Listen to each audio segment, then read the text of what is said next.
لوگ یہ سمجھتے ہیں کہ شیطان گناہ کی خواہش دل میں ڈالتا ہے، یہ غلط ہے۔ گناہ کی خواہش یہ ویسے ہی دل میں ہوتی ہے۔ لوگ کہتے ہیں نا رمضان میں شیطان بند ہو جاتا ہے تو گناہ کیوں ہوتا ہے؟ تو گناہ کی جو خواہش ہے نا، یہ شیطان، بڑی پیاری بات کی ہے علماء نے کہ شیطان کو اللہ نے حکم دیا تھا آدم علیہ السلام کو سجدہ کرو، شیطان نے نہیں کیا، تو شیطان کو کس شیطان نے ورگلایا تھا؟ کیا ہو گیا بھائی؟ شیطان کو کسی شیطان نے بولا تھا کہ سجدہ نہیں کرو، یہ مٹی سے بنا اور تمہاری ویلیو گر جائے گی، تم آگ سے بنے ہوئے، تم مٹی کو سجدہ کرو گے تو تمہاری ویلیو ختم ہو جائے گی۔ یہ پٹیاں کس نے بنائی تھی؟ کوئی اور شیطان تھوڑی تھا۔ شیطان کی اپنے ذات میں حسد اور جیلسی۔ تو انسان دو وجہ سے گناہ کرتا ہے، ایک تو یہ کہ اس کے دل میں خواہشات پوری کرنے کی چاہت اللہ نے ویسے ہی رکھی ہے۔ بھائی فرشتوں میں خواہشات ہوتی ہیں؟ نہیں ہوتی۔ فرشتوں میں نہ روٹی کی خواہش نہ کوئی اور خواہش، تو اللہ نے انسانوں میں رکھی ہوئی ہیں۔ روٹی بھی چاہیے، صحت بھی چاہیے، گھر بھی چاہیے، گاڑی بھی چاہیے، عزت بھی چاہیے، بہت ساری چیزیں چاہیے کر کے وہ ایک طویل فہرست بنائی ہوئی ہے اس نے۔ سر پہ بال بھی چاہیے، یہ بھی ضروری ہے۔ آج کل کے ہمیشہ سے چاہیے، لیکن میں ان لوگوں سے کہتا ہوں کہ جو سر کے بال کٹا کے یہ سمجھتے ہیں کہ ہم اللہ کو راضی کر رہے ہیں، کم از کم یہ الزام اللہ پہ مت لگاؤ، ٹھیک ہے نا؟ بال کٹائیں، بعض لوگوں پہ ٹرینڈ اچھی لگتی ہے، لیکن اس کو سنت نہ سمجھیں۔ تو انسان کی طبیعت ایسی ہے کہ وہ خواہشات کی طرف مائل ہوتا ہے، اس کی فطرت ہے۔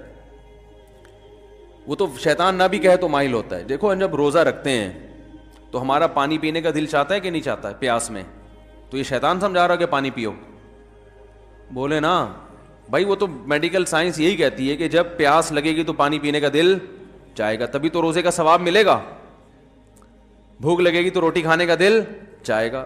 ہاں، اب مسلمان یہ دیکھتا ہے بھائی اللہ کی طرف سے اجازت ہے تو کھا لو، اجازت نہیں ہے تو نہیں کھاؤ۔ اب روزہ ہے تو اللہ کی طرف سے اجازت نہیں ہے، بعض دفعہ اللہ کی طرف سے کھانے کا حکم ہوتا ہے۔ کسی ایسے شخص نے نفلی روزہ آپ نے رکھا ہوا ہے، دعوت کر لی جو آپ کے بڑوں میں سے ہے، قریبی رشتہ داروں میں سے ہے، آپ اس کی دعوت اٹینڈ نہیں کریں گے تو وہ ناراض ہونے کا خطرہ ہے، تو پھر شریعت کا حکم کیا ہے؟ یہاں روزہ توڑ دو، روزہ توڑ کے اس کی دعوت کھا لو۔ پھر فقہا کا اختلاف ہے، بعض کہتے ہیں کہ بعد میں قضا کرے، بعض کہتے ہیں نہیں کرے۔ امام حنیفہ کے نزدیک بعد میں قضا کرنا ضروری ہے۔ تو یہاں کھانا کیا بن گیا؟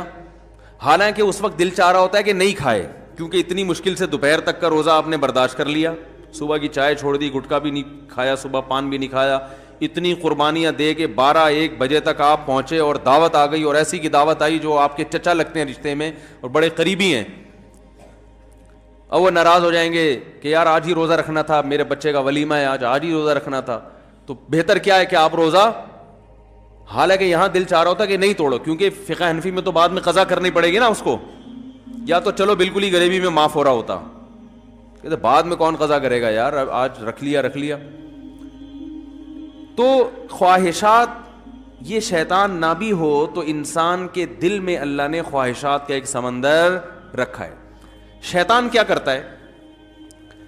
شیطان یہ دیکھتا ہے کہ یہ آدمی اپنی خواہشات اس لیے پوری نہیں کر رہا کہ اس میں اس کو خطرہ ہے کہ آخرت میں جہنم کی سزا ملے گی۔ یہی وجہ ہوتی ہے نا مسلمان، ورنہ تو بھائی سارے چرسی ہیروئنچی ہوتے بھائی۔ مجھے لوگ آ کے بتاتے ہیں کہ یار وہ فلاں کنٹری میں اتنے لوگ 99% لوگ ڈرگز لیتے ہیں۔ چرس کا انگلش میں ایک بڑا ٹیکنیکل قسم کا نام آیا ہے جس سے چرس پینے والا چرسی بھی نہیں کہلاتا اور معاشرے میں اس کی عزت ہو جاتی ہے۔ کچھ دن پہلے ایک صاحب آئے کہ بھئی یہ UK سے آئے ہیں اور یہ ایک انگلش میں چیز میں نام بھول گیا، وہ پیتے ہیں۔ میں نے کہا یار یہ تو ہم سے زیادہ پڑھے لکھے ہیں، وہ ایسی خوبصورت چیز پی رہے ہیں۔ یہ انگلش میں نا بڑا ٹیکنیکل قسم کا نام تھا، تو میں نے کہا وہ اس کو اردو میں ترجمہ کیا، انہوں نے کہا چرس۔ تو میں نے کہا یہ بولو چرسی ہے بھائی۔ ان کو بولا تو نہیں میں نے، بے عزتی ہو جاتی. لیکن دل میں میرے خیال ہے ان کا سیدھا بولو بھائی یہ کیا ہے, چرسی ہے. مفتی صاحب اس کے ڈریسنگ پہ نہ جانا, اس کی انگلش پہ نہ جانا, ہے چرسی, اصل میں یہ ہونا چاہیے تھا. تو اب کیا ہے کہ وہ وہاں تو بہت زیادہ نشہ ہے نا, تو لوگ کہتے ہیں وہ اتنا نشہ کرتے ہیں, ہر آدمی شراب پیتا ہے, ہر آدمی زنا کر رہا ہے. تو میں کہتا ہوں بھائی وہ تو کریں گے, جب ان کا خیال ہے کہ زنا پہ کوئی سزا ہی نہیں ملنے والی ہے بھائی, تو 2 دن کی زندگی کوفت سے کیا فائدہ, لائف کو انجوائے کرو. وہ صحیح کر رہے ہیں اپنے حساب سے. رہا یہ مسئلہ کہ وہ چرس پی رہے ہیں, ڈرگس لے رہے ہیں تو صحت برباد ہو رہی ہے, وہ کہہ رہے ہیں بھائی صحت بچا کے, مزے کے لیے صحت بچانی ہے نا, تو جب صحت برباد کرنے میں زیادہ مزہ آ رہا ہے تو صحت بچا کے کرنا کیا ہے, کیا خیال ہے؟ ٹیپو سلطان کا قول تھا نا, شیر کی 1 دن کی زندگی گیدڑ کی 100 سال کی زندگی سے بہتر ہے. تو جو چرسیوں کی نظر میں یہ قول کا مطلب یوں ہے کہ ہیروئن چی کی 4 دن کی زندگی بغیر ہیروئن چیوں کی 4000 سال کی زندگی سے بہتر ہے. وہ کہہ رہے ہیں ہیروئن پی کے جو 4 دن میں جو مزہ آتا ہے وہ تمہاری بغیر جو ہیروئن کی زندگی ہے وہ 60-70 سال میں کیا ہے یار, یہ کوئی زندگی ہے؟ تو اس کا یہ نظریہ بن چکا ہوتا ہے. تو جب وہ اس کو کوئی آخرت کا خوف ہی نہیں ہے, اللہ کے سامنے جواب دہی کا وہ خوف ہی نہیں ہے, تو وہ جو چاہے کرے بھائی. مسلمان کیا کرتا ہے کہ جب گناہ کی طرف اس کی طبیعت مائل ہوتی ہے, جو ہر ایک کی مائل ہوتی ہے, علماء کی بھی ہوتی ہے, بزرگوں کی بھی ہوتی ہے, عامی آدمی کی بھی ہوتی ہے, یہ تو انسان کی نیچر ہے بھائی. بھوک لگی ہوگی تو روزے میں دل شدید بھوک لگ رہی ہے آپ کو. دیکھو جب رمضان گرمیوں کا روزہ ہو اور دسترخوان پہ بیٹھے ہوئے ہوں, سامنے چاٹ اور پتہ نہیں کیا کیا چیزیں مزے مزے کی رکھی ہوئی ہوتی ہیں, تو مفتی صاحب بھی ٹائم دیکھ رہے ہوتے ہیں نا جلدی جلدی, یار کتنا ٹائم رہ گیا, کیا خیال ہے؟ تو پتہ چلتا بھائی اس کا بھی دل چاہ رہا ہے. تو بزرگ بیٹھے ہوں گے وہ بھی بار بار دیکھ رہے ہوں گے, اذان کی طرف توجہ ہوگی کہ یار کب سائرن بجے گا یا کب اذان ہوگی. تو یہ جو خواہشات اللہ نے ہمارے اندر رکھی ہیں, ان خواہشات کی طرف ہر ایک کی طبیعت مائل ہوتی ہے. لیکن ان خواہشات پہ مسلمان عمل کیوں نہیں کرتا؟ بھائی ناجائز ہے, ضمیر ملامت کرتا ہے, بھائی سزا ملے گی اس پر, دنیا میں بدنام بھی ہو سکتے ہیں اور آخرت میں بھی سزا مل سکتی ہے. یہ چیزیں ہیں جو زنا سے بھی روکتی ہیں, شراب سے بھی روکتی ہیں, ماں باپ کے ساتھ بدتمیزی سے بھی روکتی ہیں, اور بہت ساری چیزوں سے. شیطان کیا کرتا ہے کہ جب آپ بریک لگا رہے ہو نا, اس کے انجام کو دیکھ کے, تو شیطان اس کا بھیانک انجام پہ ایک چمک پٹی جو ہے نا, یا ایک خوبصورت چادر لگا کے اس بھیانک انجام کو خوبصورت کر کے دکھا دیتا ہے. بات آ رہی ہے سمجھ میں؟ شراب پینے والا جو پہلی دفعہ شراب پیتا ہے تو اسے پتا ہوتا ہے کہ یہ غلط ہے, تبھی وہ کبھی اپنی اولاد کے لیے شراب کو پسند نہیں کرے گا کہ میرے بچے بھی شرابی ہوں, میری بیگم بھی شراب پیتی ہو, میرے ابا بھی پیتے ہوں, میری اماں بھی پی, وہ کہے گا میں ہی پیوں, باقی میرے رشتہ داروں میں کوئی نہ پیے. تو پہلی دفعہ جب شیطان اس کو شراب پلواتا ہے, اسے پتا ہوتا ہے کہ یہ انسان کو پتا ہوتا ہے یہ غلط ہے, اس کا انجام برا ہے, سے جگر خراب ہو جاتا ہے, اور پھر عادت پڑ جاتی ہے, جو نہیں ملے گی تو دماغ خراب ہوگا, اور قتل بھی ہو جاتے ہیں, سب واقعات اس کے سامنے ہوتے ہیں. لیکن وہ یہ کہہ کے پیتا ہے کہ شیطان اسے کہتا ہے اگر تم نے یہ لذت حاصل نہیں کی اور اس کے بغیر ہی دنیا سے چلے گئے تو یہ مزہ تو بولو بھائی رہ گیا. بعض دفعہ یہ کہتا ہے پی لو 1-2 دفعہ سے کیا ہوتا ہے توبہ کر لینا. بعض دفعہ یہ کہتا ہے تمہاری ٹینشنیں اتنی ہیں کہ شراب کا جو نقصان ہے وہ نقصان اتنا زیادہ نہیں ہے جتنا یہ ٹینشن تمہیں نقصان دے رہی ہے, تو علاج کے طور پر پی لو, یہ ٹینشن تو ختم ہوگی نا. بھائی لوگوں کو غم ہوتا ہے نا, اسٹریس میں آتے ہیں, کوئی بھاگ گئی, کوئی منگنی ٹوٹ گئی, کہیں جاب لیس ہو گئے, درجنوں قسم کے مسائل دنیا میں لوگوں کے ساتھ چل رہے ہیں. تو اب وہ اسٹریس ہوتی ہے, ٹینشن وہ چائے سے ختم نہیں ہوتی, وہ کافی سے ختم نہیں ہو رہی, تو کہتے ہیں یار تھوڑا سا پی لیتے ہیں, دماغ کیا ہو جائے گا ریلیکس, وہ ٹینشن بھول جائیں گے. تو یہ شیطان یہ کیا کرتا ہے, وَزَيَّنَ لَهُمُ الشَّيْطَانُ أَعْمَالَهُمْ, شیطان قرآن کہتا ہے کہ شیطان کسی برائی میں جو بدبو ہے نا اور جو گندگی ہے اس کو ہٹا کے اس کو مزین کر دیتا ہے. زینت کسے کہتے ہیں؟ زینت کہتے ہیں نا کوئی مزین کا مطلب یہ نہیں کہ یہ چیز واقعی اچھی ہے یا نہیں ہے, میک اپ اچھا ہے, اس کو زینت کہتے ہیں. بھائی زینت اوپر کی چیز ہے نا, خواتین جو بیوٹی پارلر میں جا کے بنتی ہیں تو کیا اندر سے تھوڑی چینج ہو جاتی ہیں؟ جو بدصورت ہے وہ بدصورت ہی رہتی ہے، جو خوبصورت ہے وہ خوبصورت، لیکن بدصورت کو ڈسٹیمپر کر کے خوبصورت بنا دیا۔ دیکھنے میں بیوٹی پارلر والوں کی کوشش ہوتی ہے کہ دیکھنے میں اچھی لگے۔ دولہا بھی آج کل بیوٹی پارلر جا رہے ہیں، تو اس کا مقصد کیا ہوتا ہے؟ دیکھنے میں کیسا لگے۔ تو زینت کا تعلق دیکھنے سے ہے کہ دیکھنے والوں کو اچھا لگے، حقیقت میں اندر سے اچھا ہو یا نہ ہو، کیونکہ اندر سے اچھا کرنا اس کے لیے بادام کھانے پڑیں گے روزانہ 1 پاؤ، پستے کھانے پڑیں گے، اور پھر ایکسرسائز، جاگنگ۔ کہتے ہیں یار 6 سال میں جا کے پھر بھی یقین نہیں ہے کہ لگیں گے بھی نہیں لگیں، صحیح ہے نا؟ تو اس کا طریقہ یہ وقتی طور پہ بادام میں وٹامن ای ہوتا ہے، تو ایسا کوئی ڈسٹیمپر کر دو جو دیکھنے میں ای نظر آئے، دیکھنے میں لگے بھائی اسکن جو ہے وٹامن ای سے بھری ہوئی ہے۔ تو وہ وقتی طور پر کام چلایا، اس کے بعد پھر جو ہے شادی مادی ہو گئی، اس کے بعد دوبارہ سے ویسے ہی پرانے جیسے تھے ویسے ہی نکل آئے۔ تو زینت کا مطلب کیا ہوتا ہے؟ دیکھنے میں اچھا۔ تو قرآن کے الفاظ دیکھیں، وَزَيَّنَ لَهُمُ الشَّيْطَانُ أَعْمَالَهُمْ، شیطان ان کے برے اعمال کو مزین کر دیتا ہے، یعنی برائی سے برائی ختم نہیں کر سکتا، لیکن وہ ایسا بنا دیتا ہے کہ دیکھنے میں وہ برا کیا لگ رہا ہوتا ہے؟ اچھا لگ رہا ہوتا ہے، دیکھنے میں اچھا لگ رہا ہوتا ہے۔ غور کرو گے تو نہیں لگے گا۔ دیکھو جو چیز دیکھنے میں اچھی لگ رہی ہوتی ہے، اگر اس کی گہرائی میں جا کے غور کرو گے تو پھر عقل فیصلہ کرتی ہے حقیقت میں بھی ہے یا نہیں ہے۔ لیکن شیطان جب دیکھنے میں ایک چیز کو اچھی بنا دیتا ہے نا، تو شہوت پرست لوگ پھر زیادہ ڈیپ میں جا کے غور کرنے کا تکلف نہیں کرتے۔ وہ کہتے ہیں یار اچھا ہے نا، بس نظر آ رہا ہے نا اچھا، تو حاصل کر لو اس کو۔ شراب جیسی بدبودار چیز کو بھی شیطان اچھا بنا کے پیش کر دیتا ہے۔ ہمارے ایک دوست ہیں یو ایس اے میں بہت زیادہ رہے ہیں، وہ ایک بات کہہ رہے تھے انہوں نے کہا، ایک ورک شاپ کروا رہے تھے وہ، اس میں انہوں نے ایک بات بتائی، انہوں نے کہا یہ جو شرابی لوگ فلموں میں نظر آتے ہیں نا، حقیقت میں ایسے بولو بھائی نہیں ہوتے۔ انہوں نے کہا میں یو ایس اے کی پولیس میں رہا ہوں، تو فلموں میں جو شرابی کا وہ دکھایا جاتا ہے نا، وہ تو ایسا دکھایا جاتا ہے کہ ہر آدمی کا دل چاہتا ہے کاش میں بھی ایسا ہوتا، صحیح ہے نا؟ لیکن جو سچی مچی کے شرابی ہیں، ان کی جب پی کے نکلے ان کی کنڈیشن دیکھو تو انسان پناہ مانگتا ہے کہ یہ انسانیت کے لیے بدنما داغ ہے یہ۔ اور یہ میں نے بھی جب میرے ملکوں میں سفر ہوئے تو اپنی آنکھوں سے دیکھا۔ ہم تھائی لینڈ میں کہیں جا رہے تھے تو اتوار کی رات تھی نا، اتوار کی رات کو وہ لوگ انجوائے، ہمارے ہاں دیکھو ویکینڈ کو انجوائے کرتے ہیں مدنی مسجد جا کے، چلو جی آج حاجی صاحب کا بیان سن کے آؤ۔ ایسا ہی ہوتا ہے نا، کتنا اچھا معاشرہ ہے ہمارا یار، 10 برائیوں کے باوجود۔ محرم کی 3 چھٹیاں آ رہی ہیں، سہروزے پہ نکل لو۔ محرم کی چھٹیوں میں نکلتے ہیں نا لوگ کہ جی ویسے تو ٹائم نہیں ملتا تو چلو، زیادہ زیادہ یہ ہوگا کہ ساحل پہ چلے جائیں گے۔ ہمارے ایک دوست تھے جرمنی میں، انہوں نے کوئی اپنی کہیں پنجاب کی نا فیملی کی ویڈیو کسی گورے کو دکھائی جو شادی میں ناچ رہے ہیں،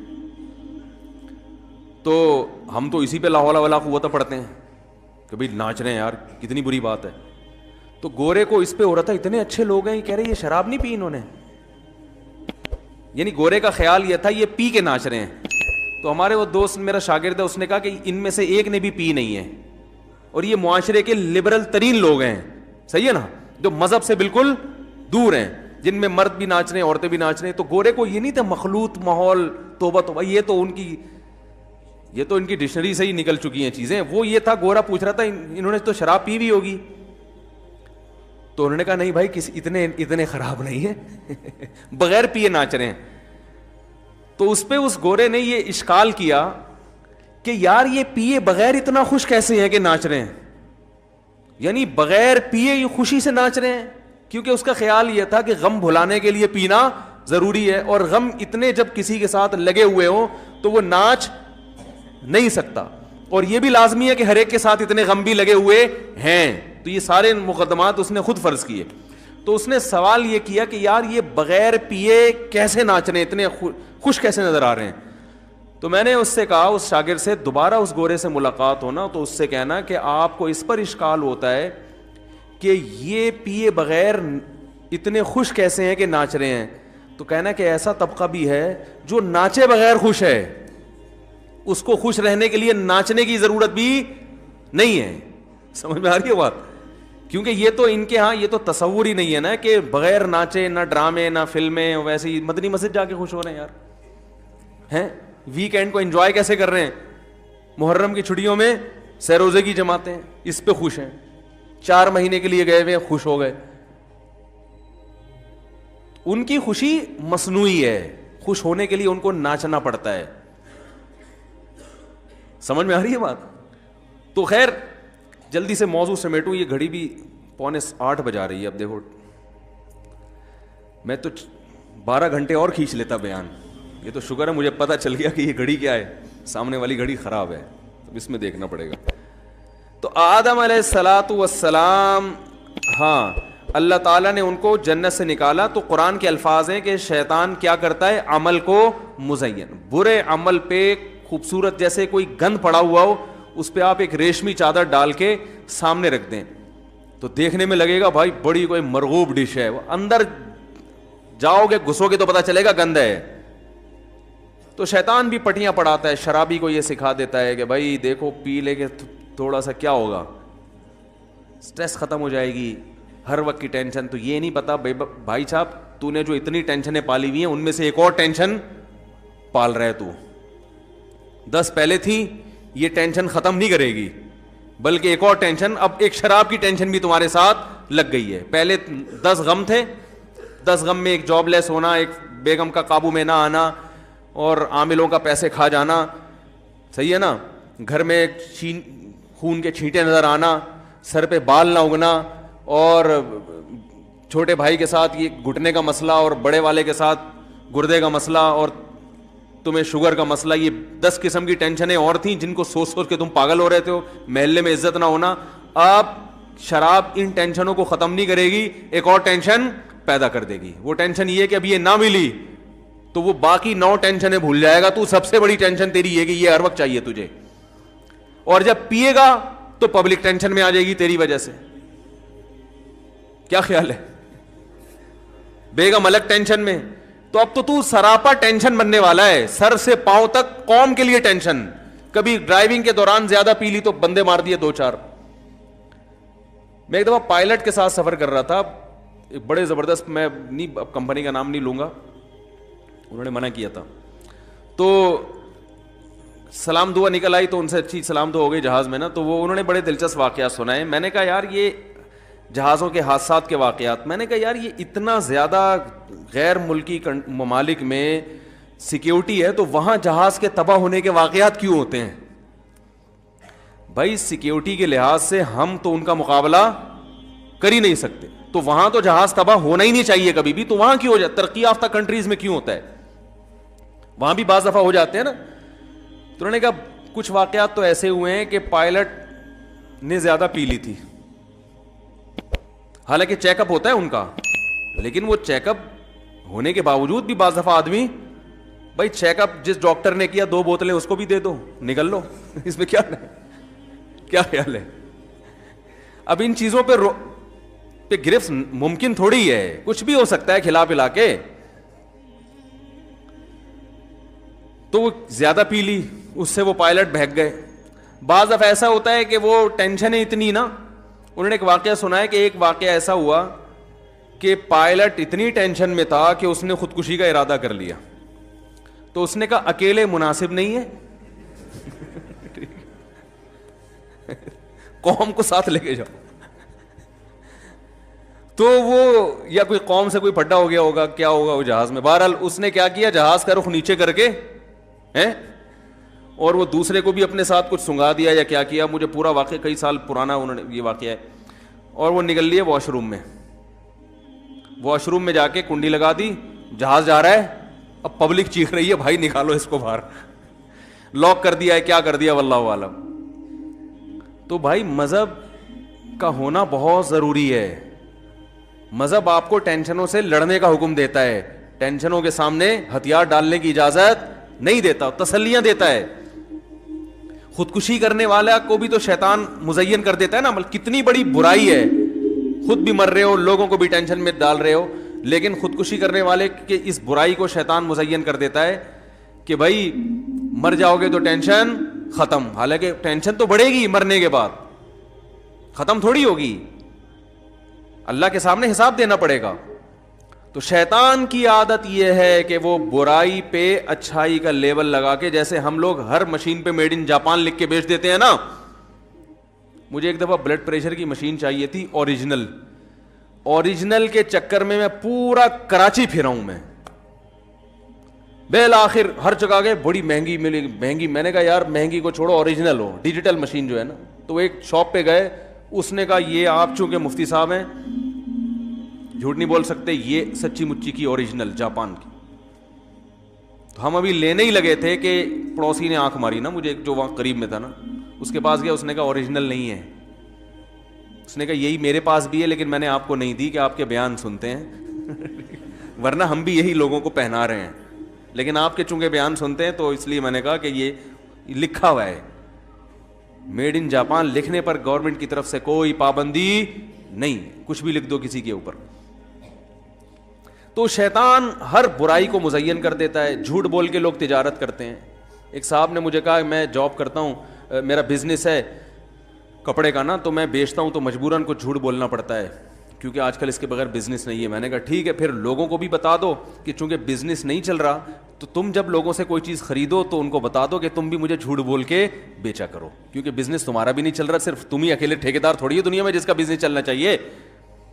بھائی تم اپنے لیے بھی لوگوں کو اجازت دے دو کہ میں چونکہ جھوٹ بول کے بیچتا ہوں اس لیے کہ سچ بول کے کاروبار ممکن نہیں ہے. تو تمام حضرات سے گزارش ہے کہ جن جن کا کاروبار نہیں چل رہا وہ تمام ٹوپیاں مجھے پہنایا کریں آئندہ سے. تو جو دوسرے کے لیے جب جھوٹ, یہ دلیل دوسرے کے حق میں تو سمجھ میں نہیں آ رہی, اس پہ الزام لگائیں گے جھوٹ بولتا ہے جھوٹ بولتا ہے. جب خود بولنے کی باری آئے گی تو بولیں گے یار اس کے بغیر بزنس ہوتا نہیں ہے. تو یہ ساری شیطان کی حرکتیں ہیں جو برائی پہ اچھائی کا لیبل لگا لگا کے خواتین پہ آزادی کے نام پہ, ہم ماڈرن ہیں, آزاد ہیں, کپڑوں سے آزاد کر دیا ان کو. خواتین کی آزادی سے فائدہ کون اٹھا رہا ہے؟ بولو بھائی, مرد اٹھا رہے ہیں فائدہ. مردوں کے مزے لگ گئے, لیبل یہ لگایا جا رہا ہے کہ مرد جب آزاد ہیں تو ہم کیوں آزاد نہیں ہیں. او بھائی, مرد کے آزاد ہونے سے آپ کو فائدہ نہیں ہے, لیکن آپ کے آزاد ہونے سے مزے کس کے ہیں؟ مرد کے ہیں. بربادی آپ کی ہے, تباہی آپ کی ہے. ہر برائی پہ لیبل لگائے ہوئے بڑے ٹائٹ ٹائٹ نا, خوبصورت خوبصورت. تو موضوع میرا کچھ اور تھا, بات کہیں اور چلی گئی, جلدی سے اس کو سمیٹتا ہوں میں. تو اللہ تعالیٰ نے آدم علیہ الصلاۃ والسلام کا پورا واقعہ بیان کیا, اس میں بڑے اسباق اللہ نے بیان کیے کہ ان سے لباس چھینا, وہ لباس جو ہے نا وہ تلاش کرنے لگے. پھر اللہ نے ان کو حکم دیا کہ اس جنت سے نکل جاؤ. پھر اللہ نے ان کو زمین پہ بھیجا, اور پھر اللہ نے اعلان کروا دیا کہ آدم علیہ السلام کو حکم دیا کہ اپنی اولاد میں ہمیشہ کے لیے یہ اعلان کر دیں, یہ اعلان کر دیں کہ اب پیغمبر آتے رہیں گے اور آپ کو حق کی تعلیم دیتے رہیں گے. جو پیغمبروں کی دعوت پر لبیک کہے گا اس کے لیے یہ جنت دوبارہ مقدر, اور پھر ایسا مقدر بنے گی کہ اس میں کوئی ایک درخت بھی ایسا نہیں ہوگا جس کے کھانے پر اللہ کی طرف سے پابندی ہو, ہمیشہ ہمیشہ کے لیے. اور ومن اعرض عن ذکری, جو میری یاد سے اعراض کرے گا یعنی میرے احکام کو فالو نہیں کرے گا, تو اے آدم ان کو اعلان کر دیں فإن له معیشۃ ضنکا, اس کو دنیا میں ہی تنگ زندگی دے دوں گا.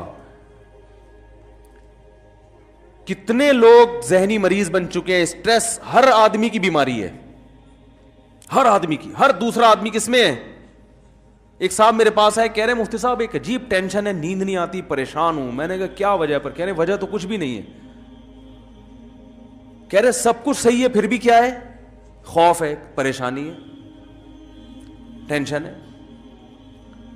تو دنیا سے دل لگا لیا, محبت دنیا سے کر لی, حالانکہ مسافر خانہ ہے, تو ٹینشن ہوگی کہ نہیں ہوگی؟ ارے بھائی آپ بزنس کلاس میں ٹرین میں سفر کر رہے تھے, آپ غریب آدمی تھے, جھونپڑی تھی آپ کے پاس, بزنس کلاس میں لا کے آپ کو کسی نے بٹھا دیا, ایئر کنڈیشن روم, اور بٹن دبا رہے ہیں, وہ آ رہا ہے مٹی والے چاول لے کے, وہ آتا ہے اکثر, میں نے وہی مٹی والے چاول ہی نکلتے ہیں, اللہ تعالیٰ ہدایت دے ان کو. بزنس کلاس کی بات کر رہا ہوں. وہ بریانی لے کے آیا, بریانی کے نام پہ ایک دھبا دیا اس نے آپ کو, وہ بریانی نہیں ہوتی جو شاید اب نئی ٹرینوں میں کچھ آ گئی ہو, تو وہ آپ کو اب اتنا مزہ آنے لگا کہ اب آپ کو اس ٹرین کے ڈبے سے محبت ہو گئی, ہیں بھائی کہ یار یہ تو بڑا زبردست اے سی روم ہے اور ماشاءاللہ واش روم بھی بڑا صاف ستھرا, اب آپ کو اس سے محبت ہو گئی, اب آپ بڑی ہنسی خوشی وہاں زندگی گزارنا آپ نے شروع کر دیا. لیکن آپ کو یہ احساس مسلسل کھایا جا رہا ہے کہ بھائی یہ لاہور پہ ٹرین کیا خیال ہے رک جائے گی اور مجھے وہاں سے پھر اب دوبارہ اسی جھونپڑے میں جانا ہے جو میں لاہور چھوڑ کے آیا. اب آپ کو جب ٹینشن ہوگی تو یہ ٹینشن آپ کی پیدا کرتا ہے نا کہ بھائی یہ ڈبہ ہے, ٹرین کی بوگی ہے, اس سے دل لگانے کی آپ کو ضرورت کیا تھی؟ یہ تو مسافر خانہ ہے, یہ تو مسافر خانہ ہے. تو اللہ سے جن لوگوں نے دل نہیں لگایا میرے بھائی, جو دنیا سے جب انسان دل لگائے گا تو وہ ٹینشن ہے اس کا مقدر ہے, وہ خوش ہو ہی نہیں سکتا, وہ گولیاں کھا کے خوش ہوگا بس. تبھی دیکھو نا ٹینشن ختم کرنے کے لیے کیا کچھ کھایا جا رہا ہے. ہمیں تو گٹکے کا نام یاد ہو گیا, اب تو وہ لوگ کہتے ہیں مجھ سے یہ پرانے زمانے کی پرانی باتیں ہیں, مین پوری ہے اور پتہ نہیں کیا کیا چیزیں, سگریٹ, اور جو چائے پیتے ہیں وہ سارا دن پھونک رہے ہیں چائے, ہر وقت چائے چاہیے ان کو کیونکہ بور ہونے لگتے ہیں. بھائی نہ کوئی فلم دیکھ رہے ہیں, نہ کوئی ڈرامہ دیکھ رہے ہیں, نہ کوئی, تو پھر چلو چائے ہی ہو جائے. ایسا ہوتا ہے کہ نہیں ہوتا؟ سب سے زیادہ گورنمنٹ کے ملازمین آفس میں بیٹھ کے چائے پیتے ہیں کیونکہ ان کے پاس کرنے کے لیے کوئی کام ہوتا نہیں ہے, تو وہ ٹائم پاس کرنے کے لیے ان کو چائے چاہیے. گورنمنٹ کے جتنے ملازمین ہیں سوائے ان لوگوں کے جو میرا بیان سن رہے ہیں, آپ جا کے دیکھیں جب بھی جائیں گے وہ چائے یا تو منگوا رہے ہوں گے یا پی رہے ہوں گے. وجہ اس کی یہ کہ کرنے کے لیے کام ہی نہیں ہے تو چائے چائے چائے, 24 گھنٹے چائے پیتے رہیں گے, پیشاب ہر تھوڑی بار میں پیشاب آ رہا ہے جی. تو یہ سب اس کی علامتیں کہ آپ اوپر سے جو سیٹنگ ہے وہ کیا ہو چکی ہے, آؤٹ ہو چکی ہے. اوپر کی سیٹنگ اللہ نے قرآن میں وعدہ کیا کہ آؤٹ کروں گا میں لازمی. وہ اس لیے کہ جب تم میری یاد سے اعراض کرو گے تو اوپر کی سیٹنگ کبھی بھی صحیح نہیں ہو سکتی. علماء کہتے ہیں نا دل یہ تمام پورے جسم کا بادشاہ ہے, اور بادشاہ جب کسی ملک پہ حملہ کرتے ہیں تو بادشاہ کو گرفتار کرنے کی کوشش کرتا ہے, وہ بھنگی چمار کو فوکس نہیں کرتا. تو اللہ تعالیٰ جب کسی سے دشمنی کرتے ہیں تو اللہ اس کے دل کو قابو میں لے کے اس میں پریشانی ڈال دیتے ہیں. باقی جسم کے پارٹس کو اللہ تعالیٰ ان سے دشمنی نہیں کرتے. اللہ کہتے ہیں سب صحیح ہوگی, باڈی پورا فٹ فاٹ ہوگا, کوئی مسئلہ نہیں ہوگا, لیکن دل میں اپنے قابو میں لے کے اس میں پریشانی ڈال دوں گا. تو اللہ تعالیٰ سے دعا کرنی چاہیے بھائی, اللہ تعالیٰ ہماری اس زندگی کو صحیح سے